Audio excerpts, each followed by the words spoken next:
तो दोस्तों, आप सभी का बहुत बहुत स्वागत है इस पॉडकास्ट में, जिसमें हम आपको एक ऐसी शख्सियत से रूबरू कराने वाले हैं जिन्होंने अपनी उंगलियों से सुरों का जादू सारी दुनिया में बिखेरा है। एक ऐसे फनकार जिनके सुरों की मधुर आवाज आज भी केवल देश ही नहीं तो विदेशों में भी गूंज रही है। तो देर किस बात की, आइए चलते हैं सुरीली महफिल की हसीन गुफ्तगू की ओर। आज के शो में सिर्फ दो चीजें बदलेगी। पैटर्न फिर भी सेम रहेगा, बदलेगी तो शो की लैंग्वेज और हमारे गेस्ट। आज के हमारे गेस्ट है वो दरअसल मेरे दोस्त भी हैं। इतना कहना चाहूंगा कि जब इनकी उंगलियां पियानो पर घूमती है, बस ऐसे ही, तो तुम पियानो सुनोगे नहीं, देखोगे भी। तो let's welcome our guest Sarfaraz Qureshi. Hello Sarfaraz. Hello, क्या हाल है मेरे भाई? फर्स्ट क्लास भाई। सो पहले तो thanks for giving us the time यार। My pleasure. Let's start the show. ये बताओ कि ये सब शुरू कैसे हुआ? सो बेसिकली ऑडियंस को शायद पता ही होगा, हम लोग सेम स्कूल से हैं। नहीं पता है तो बता देता हूँ। आनंद और हम तो मल्टीपल लेवल। हाँ, तो हम दोनों, मैं और आनंद, हम लोग एक लंगोटिया यार थे, बस एक क्लास पीछे आगे थे, बट अलग अलग लंगोटिया पहनते थे। हाँ, बस पैर अलग अलग लंगोटियों में जाते थे हमारे। बट साथ में थे जब जोड़ी नंबर 1 और सब ये मूवीज आई थी। जोड़ी नंबर 1 नहीं, कूली नंबर 1 वगैरह। बोलने का मकसद ये है कि शुरुआत हुई बचपन से ही। घर पे मैं जो अपने डब्बे होते हैं वगैरह वो किलो से बजाया करता था मैं। किलो से डब्बे बजाना? हाँ, वो स्टिक्स समझ के। अच्छा। ड्रम स्टिक्स समझ के, से तो लंबे लंबे किले होते हैं ना। हाँ। वो लेके बजाया करता था, फिर बर्तन लेके। तभी एक अक्का बक्का करके कोई आता था, एक सीरियल आता था, तो वैसे ही था, जो मिल गया पटकना चालू वहां पर। हाँ। तो मेरी मम्मी को पहले लगा कि मैं रिदमिस्ट बनूंगा, और कुरैशी, खान, ये ज्यादातर शायद पता होगा सबको, तुझे भी पता होगा कि जनरली तबला वगैरह में ज्यादा उस्ताद होते हैं। तो मम्मी ने कहा कि चलो तुझे मैं तबले की क्लासेस लगाती हूँ। और उसके बाद जैसे तुझे पता होगा मैं फ्लूट बजाया करता था, याद है तुझे? हाँ, मैंने आज भी मुझे याद है, वो चोली के पीछे क्या है गाना बजाया था। हाँ, वो बजाया था, और वो भी अपने स्कूल के वो डॉर्मेट्री में। राइट। बट उस टाइम ऐसा प्रॉब्लम हुआ कि फ्लूट में बहुत इंटरेस्ट था मुझे, लेकिन मुझे अस्थमा की शिकायत हो गई थी। तो डॉक्टर ने कहा कि तुम विंड इंस्ट्रूमेंट नहीं बजा सकते हो, जो ब्लोइंग इंस्ट्रूमेंट होता है। Exactly. तो उसके बाद फिर मैं उत्तन रहता था, उत्तन भाईंदर के अंदर जो उत्तन है वहां रहता था, और वहां पर फिर शुरू किया, फ्लूट बजाता था। तब एक अंकल को पता चला कि ऐसे शिकायत है, हमारे अच्छे फ्रेंड थे, तो उन्होंने मुझे इंट्रोड्यूस करवाया। एक हमारे उधर एक अंकल थे, बहुत बुजुर्ग थे, उनका वॉच रिपेयर का ये था, शॉप था। तो वो काफी पुराने म्यूजिशियन थे और काफी इंस्ट्रूमेंट बजाया करते थे। तो वो मुझे उनके पास ले गए कि बोले इनको सिखाओ, ऐसा ऐसा है। तो वो काफी रिजिड थे एक्चुअली, और वैसे म्यूजिशियंस मोस्टली ओल्ड म्यूजिशियंस तो होते ही हैं, मूडी और रिजिड। तो उन्होंने एग्री किया और फिर हमारी ट्रेनिंग शुरू हुई। बट वो ट्रेनिंग एकदम टेक्निकल नहीं थी, यानी ऐसा था कि छोटा कीबोर्ड आया करता था, ऐसे 11, ऐसे 21, 2.5 ऑक्टेव के कीबोर्ड आते। तो हमें शुरुआत ऐसी हुई कि 4 कीज छोड़ के सारे गमा पौधा नी सा, ऐसी शुरुआत हुई। और उसके बाद फिर इंटरेस्ट तो था ही मुझे, मैंने काफी डेडिकेटेडली किया, उससे टाइम डेडिकेट किया। स्कूल से आता था, जब फ्राइडे को आता था मैं घर पर, तब मैं बहुत शौक था, एकदम पागलपन था, वो क्रेजीनेस थी। तो उस वजह से आज जहां पर भी हूं मैं पहुंच पाया हूं। When you were learning music, तो ऐसा कभी सोचा था कि म्यूजिक में करियर बनेगा, या मैं कुछ ऐसे ही करके? एक्चुअली नहीं, सोचा तो नहीं था। शायद तुझे याद होगा, मैं बोलता था कुछ हिंदी वगैरह अच्छे करें, प्रोफेसर बनेंगे, या शायद तुझे याद हो। हाँ, हम लोग वो 3 पत्थरों पे बैठ के। हाँ, तो ऐसे सब सोचा था। बट इसको म्यूजिक को एज अ पैशन ही सोचा था, एज अ हॉबी लिया था। बट बाद में वो कब प्रोफेशन में टर्न हो गया पता ही नहीं चला। You accidentally fell into this? Not accidentally. क्या हुआ था कि एक्चुअली जैसे 9th 10th में था, तब शायद तुझे पता होगा मैंने शुरू किया था नवरात्रि में बजाने के लिए। हाँ डांडिया। तो अभी प्रिंसिपल अगर सुनेंगे तो अभी भी सजा देंगी मुझे। तब मैंने मेरे नकली चाचा को मार दिया था। और वो वाला किस्सा तो बहुत इंटरेस्टिंग था नहीं? मतीन चाचा जो थे बेचारे, उनकी आत्मा को शांति दे ऊपर वाला, तो उनको मार के फिर मैंने वो नवरात्रि पूरी निकाली थी 9 दिन। तो तब से ऐसा लगा कि हाँ चलो ये एक ऑप्शन हो सकता है। फिर भी जब तक कॉलेज शुरू नहीं हुआ तब तक मैं सोचा नहीं था कि मैं म्यूजिक में ही आऊंगा फुल टाइम, ये प्रोफेशन में इसको बना लूंगा ऐसे। अच्छा, कोई एक ऐसा शो बताओ यार सरफराज कि मतलब तुमको तो ऐसा लगा कि यार ये शो मतलब ऐसे बजा रहे, तुम शो कर रहे हो और ऐसे लग रहा है कि क्या बज रहा है, शो कब खत्म हो जाएगा, बट सरप्राइजिंगली पब्लिक उसको बहुत ज्यादा पसंद कर रही है। ऐसा कभी हुआ है तुम्हारे साथ? ऐसा जनरली यूएस में हुआ करता था। अच्छा। 2000 में बताऊं तो मैं 13-14 की बात है, हम लोग यूएस गए थे। तो वहाँ मेरा अच्छा फ्रेंड है कौशिक देश पांडे, तो उनकी मम्मी प्रतिभा देश पांडे, जिन्होंने शायद पता होगा तुम्हें मेहंदी चापानावर करके एक बड़ी सीरीज आई थी। हाँ। तो उसमें उन्होंने गाया था। तो वो जो कैसेट्स वगैरह आती थी। हाँ, उसके बहुत सारे पार्ट्स थे ना, पार्ट 2 पार्ट 3 काफी। हाँ, तो उसमें तो वो बहुत गुणी फैमिली है, म्यूजिकल फैमिली है। तो उनके साथ मैं यूएस गया, तो वहां पर ना शोज बहुत लंबे चलते हैं, 4 घंटा, 4.5 घंटा, 5 घंटा, यानी लिटरली थक जाए। और एज अ कीबोर्ड प्लेयर तुम हिल नहीं सकते हैं। अगर परकशन प्लेयर तो एक बार चलो कोई एक थोड़ा छोटा सा ब्रेक लेके आ सकता है इन केस कभी जाना है washroom, but as a keyboard player you can not move. No, क्योंकि कीबोर्ड की पूरी गाने में रिक्वायरमेंट होती है। हाँ, और यूएस वगैरह में कैसे हम लोग लिमिटेड ग्रुप ले जाते हैं। अच्छा। तो कभी कभार ऐसा होता है शॉर्ट टीम रही तो एक ही कीबोर्ड है और परकशन 2 है या 3 है, तो उस समय ऐसा बहुत मोनोटोनस लगता था, एकदम बोर होता। बट वो सब गानों का जो सिलेक्शन होता था वो ऑडियंस इतना एंजॉय करती थी, बट अंदर ऐसा लगता था अरे कब खत्म होगा। और तब लिटरली हम लोग ने 60 सॉन्ग्स बजाए हैं, 60-65 सॉन्ग्स। तो वो एक ऑगस्टिन भी था, तो ऑगस्टिन को भी एक डर बैठ गया था यूएस के नाम से। अरे यूएस का टूर, अरे नहीं, ये 5-5 घंटे के शोज होते हैं, बाप रे बाप, ऐसा होता है। 5 घंटे तक पब्लिक वो रहती है मतलब?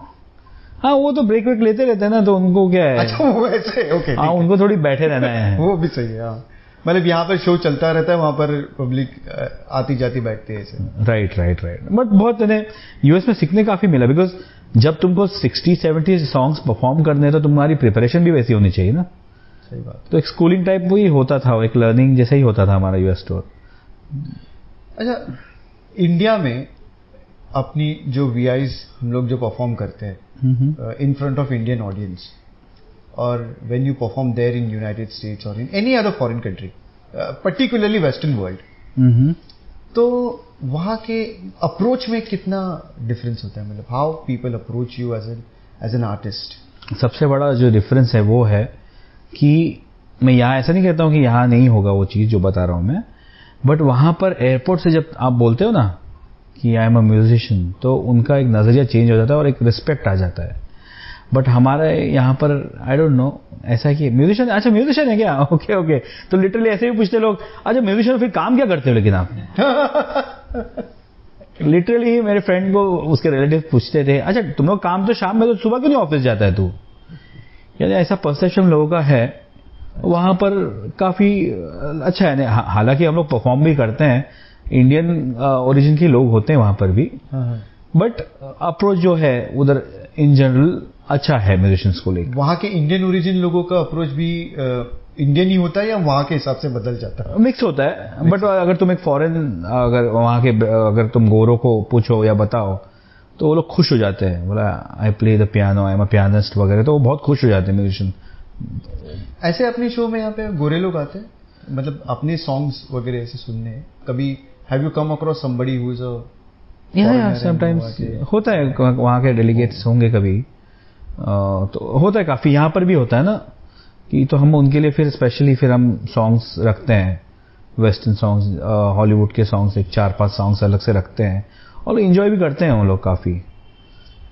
मुझे एक किस्सा याद आ रहा है कि हम लोग एक बार, मैं भी पहले जब तुम्हारे साथ में एसोसिएट था, तो उसमें क्या होता था कि एक बार एक शो चल रहा था, एक लड़का था मैं उसका नाम तो नहीं लूंगा, वो गाना गा रहा था बदन पे सितारे तो वो जो गाना उसने गाया वो बीच में भूल गया, राइट? Yes. और भूल गया तो फिर उसने उसको जिस तरह से लिया है, वो गाने को लोगों ने उस तरह से एंजॉय किया। तो ऐसा कुछ हैपनिंग फनी इंसिडेंट होता है क्या कि ऐसे किसी शो में कि आर्टिस्ट गाते गाते भूल गया या बजाने वाला कोई ऐसा है वो भूल गया, एंड देन उसको बाद में उसने, मतलब वो जो मिस्टेक है but that mistake added flavour to the performance? नहीं, ऐसा होता है ना, काफी समय होता है ऐसा। बिकॉज बताया, जैसे तुमको बताया कि 5-5 घंटों के शो है, 4 घंटे के 5, तो उसमें 60-70 सॉन्ग गाने, तो उसमें एक आध हो सकता है। तो वैसे होता है, जैसे हम लोग पहले मस्ती में बोलते थे। Any incident that you came across ऐसे? नहीं, कभी कभी होता है यार इसकी म्यूजिक उधर बज गई या ये अंतरा उधर हो गया। अच्छा, लेकिन पब्लिक का तो रिएक्शन नोटेबली कुछ, मतलब किसी ने बताया क्या, कह रही यही तुम लोग कर रहे थे तो पब्लिक क्या कर रही थी? नहीं, कोई कोई आके बोलता था, कभी कभी बोलता नहीं, हाँ वो हमने वैरायटी की थी एक्चुअली। जो लड़का गलत हुआ था, गलत नहीं बोल सकते, जो भूल गया था और जैसे उसने संभाला, वो आइडिया भी अपनी ही थी। याद है तुझे? एग्जैक्टली। कि हम ऐसे मस्ती किया करते थे कि हम लोग मस्ती में वो गाना गाया करते थे एक ही तरह। जैसे कि मैं बताता हूँ, अगर ये गाना है, ये मैं स्केल नीचे, बदन पे सितारे लपेटे हुए, वो जाने तमन्ना किधर जा रही हो, जरा पास आओ तो चैन आ जाए। फिर जो अंदर है दा डा डा डा डा डा डा डा डा, तो हम वही रिपीट करते थे, बदन पे सितारे लपेटे हुए, ओ जाने तमन्ना किधर जा रही हो। तो ये ऐसे हम लोग मस्ती करते थे। और वो जब भूल गया बंदा, तो उसने फिर ये उसको याद आया और ये मस्ती याद रखी और वो उसने बचा लिया खुद को। सो हाँ, ऐसे होता है काफी। जैसे मैंने बताया कि 4-4, 5-5 घंटे के शोज होते हैं, तो वहां पर थोड़ा होता है नेचुरली कि कभी कभार गलती हो सकती है। बिकॉज जो गलती होगी वो लाइव में ही होगी, राइट? एग्जैक्टली। रिकॉर्डिंग में तो हम लोग करेक्शन कर सकते हैं, तो होता है कभी कभी। जैसे कोई लिरिक्स भूल गया या अंतरा तीसरा पहला गा लिया या पहला तीसरा गा लिया। जैसे हमने म्यूजिक कभी भूल गए, तो हमने इधर की म्यूजिक उधर की म्यूजिक कभी ऐसे हो गए। ऐसे होता है, काफी टाइम होता है। बट वो आदत से मजबूर है। कोई पूछ लेता है वो म्यूजिक आपने वो थर्ड म्यूजिक पर नहीं, वो हम थोड़ी वैरायटी की थी हमने, तो ऐसे हम लोग करते हैं कभी कभी। होता है, ये नेचुरली होता है, और हर आर्टिस्ट से होता है, हुआ रहेगा। अगर बड़े खान साहब लोग हैं तो उनके साथ भी कभी ना कभी तो डेफिनेटली लाइफ में ये हुआ ही होगा। It's a human error. Yes, exactly, है ना? तो ह्यूमन एरर का तो क्या ही कर सकते हैं। लेकिन ये बताओ कि म्यूजिक के अलावा, मतलब जब when you are a small kid, है ना? यस। तो मन में, जैसे मुझे हमेशा से ये लगता था कि मुझे ना इंस्पेक्टर बनना है। ओह। और क्योंकि मैं इंस्पेक्टर वाले सीरियल भी देखता था तो मुझे लगता था कि ये बड़ा डैशिंग काम है। फिर एक बार वो सत्या पिक्चर देखी थी तो लगता था यार भीखू मात्रे बहुत बढ़िया काम करता है, तो ऐसा लगता है ये कुछ करेंगे। और जूडो वूडो भी खेलता था मैं, तो मुझे लगता था कि मैं कर सकता हूँ। एनीथिंग अपार्ट फ्रॉम म्यूजिक, जब तुम्हारे मन में कुछ आया था कि यार इसको करके देखे, मतलब ये करने में ज्यादा मजा आएगा? वैसे तो हमारे इंटरेस्ट काफी कॉमन थे। अच्छा, मतलब तुझे भी भीखू मात्रे बनना? भीखू मात्रे एक कैरेक्टर होता है ना, वो तो नेचुरल ही है। अगर तुम जब कोई मूवी देख रहे हो या जब उस पर्टिकुलरली एज में, जो स्कूल का एज था अपना, मेरे ख्याल से 14-15 साल के थे हम लोग जब, और फिर क्रिकेट का बहुत शौक था। हाँ, तब क्रिकेटर बनने का ऐसा लगता था तब कि हाँ ऐसा होना चाहिए।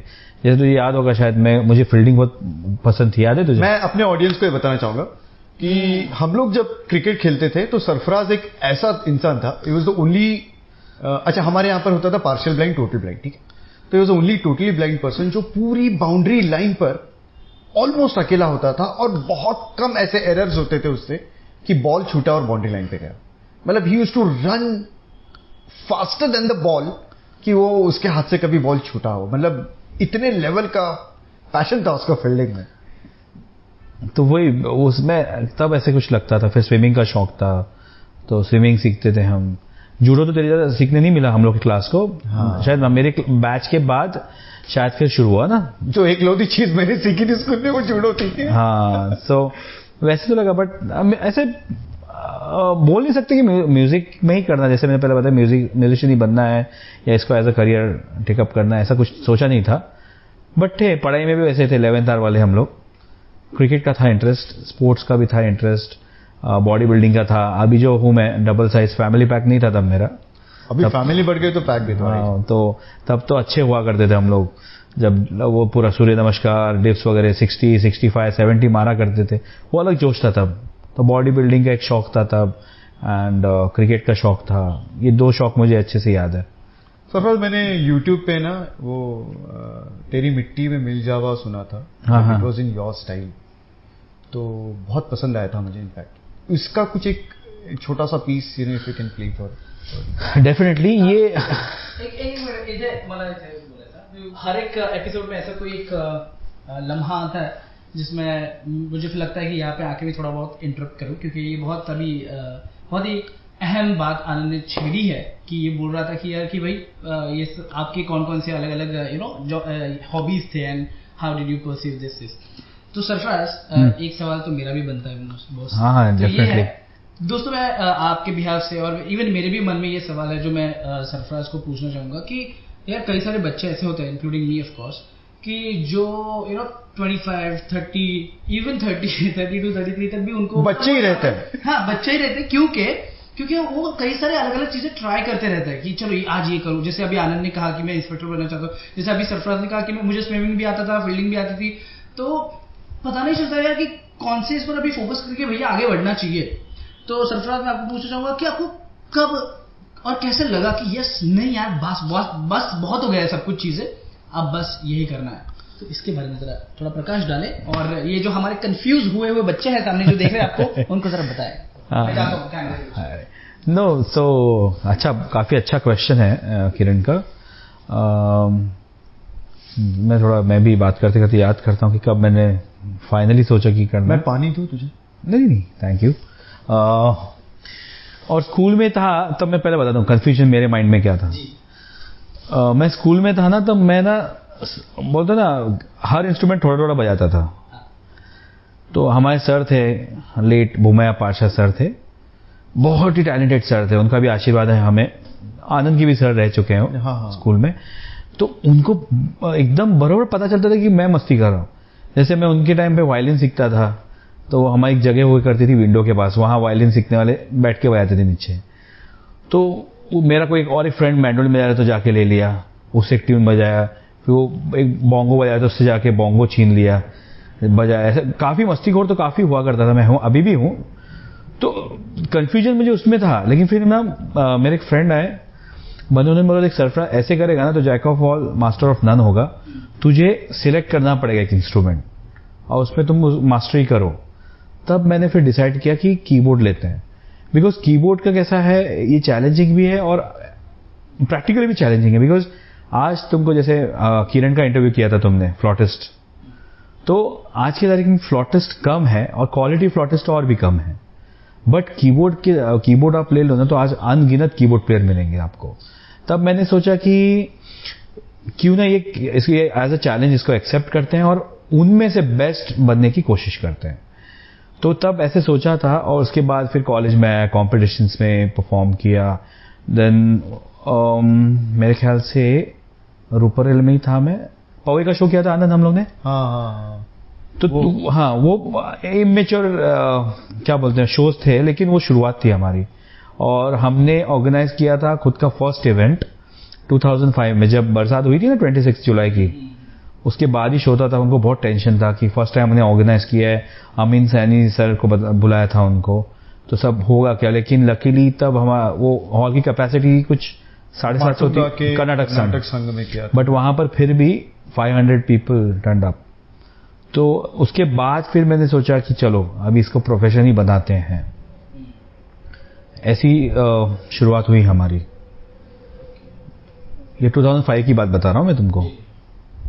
फिर कारवां बढ़ता गया, लोग मिलते गए और कारवां बढ़ता गया। हाँ, लोग मिलते गए, बिछड़ते गए, और फिर सब क्या बोलते हैं उसको, प्योरीफाई होके सब अभी जो है मुट्ठी है हमारी एक साथ में। इस बात पे तेरी मिट्टी में मिल जाओ। सो ये इन योर स्टाइल, ये तेरी मिट्टी जो था, ये मेरी फ्रेंड एक है मोना भट्ट, जो फेम गुरुकुल जिसमें अरिजीत आए थे ना। हाँ। वो टॉप 5 में थी मोना भी। तो उसने मुझे अप्रोच किया था, ये गाना करना है मुझे। तब मैंने उसके लिए अरेंज किया था। वो उसने मुझे बोला था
क्लास है यार, एकदम समा बन जाता है, मतलब म्यूजिक में थैंक यू।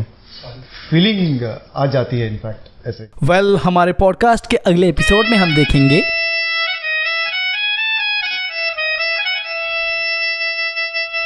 कॉशियसनेस और अलर्टनेस दोनों ज़रूरी है। जैसे पहले भी मैंने बताया तुम्हें कि गुरदीप के साथ मैं कर रहा हूँ, जो 5 साल हो गए, वो जो ड्रमर लेता है, जो पर्कशन प्लेयर रहता है, सबको इशारा करता है बगैर मुझे इशारा करके भी कोई मतलब नहीं है। मैं बोलता हूँ कि गलती से भी इशारा मत करना मुझे। हमारा एक रिवाज होता है कि जाते जाते हम एक छोटा सा कुछ एक हम देते हैं, तो वो हम पूरा करते हैं। अच्छा, ये सब भी होता है क्या? ये हम लोग इसलिए देते कि लोग आए, इसके पहले का हाँ ताकि मकसद के लोग आए ज्यादा से ज्यादा।